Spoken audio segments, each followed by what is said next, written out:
Yeah, well, the case study I used was the Solomon Islands, in fact, and it's each country is a little bit different because each country has its own divisions and its own mechanisms. But one thing that China is very good is at identifying fault lines within a society, and then co-opting subnational groupings and giving them more money and prestige and media play, and building them up so that they can ride along with them. And this isn't exactly kind of what we're talking about, but what it does often is it finds legitimate concerns, groups that have been disenfranchised or discriminated against, and then builds them up and rides them into a crisis situation. So the complaints can be legitimate, but the solutions that are being proposed are often very socially destructive.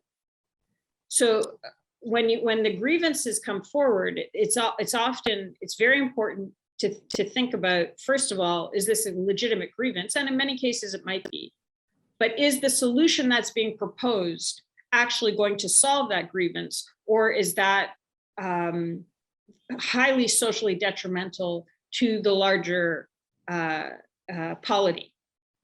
So I'm sure you can think of some examples on your own, but that's one of the things that it does, in the process of trying to create chaos in a society.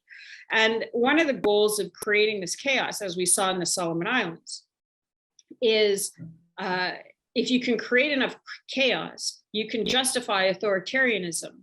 And if you're an authoritarian country, you may get, the chances of you being isolated from the West are higher, which means that your options, geopolitical options, are more limited. And so you end up closer to China. So it benefits China to take a democracy, to find grievances within that society, to create divisions, to push people into a corner so that they react more violently, so that the controlling group becomes more authoritarian and gets alienated from the West and falls into China's camp. So you can see that in places like Myanmar, for example, but you also saw it in the Solomon Islands. So, an ideal country for China is an authoritarian, repressive country that's reliant on China for police trainers and riot gear and international representation and that sort of thing. So, basically to create little mini Chinas that are dependent on the mother China to keep it going. Right. And they do that initially. I mean, you're talking about buying up politicians. It's pretty easy to buy up politicians.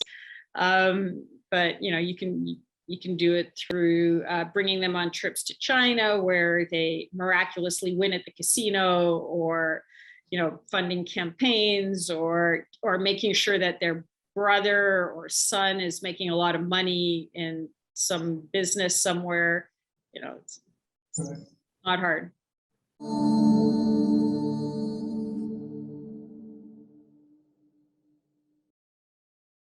Please remember to subscribe to us and switch on the notifications for this channel. For our other social media links, more content, and to support our work, please visit citti.net. Dhanyavad. Namaskar.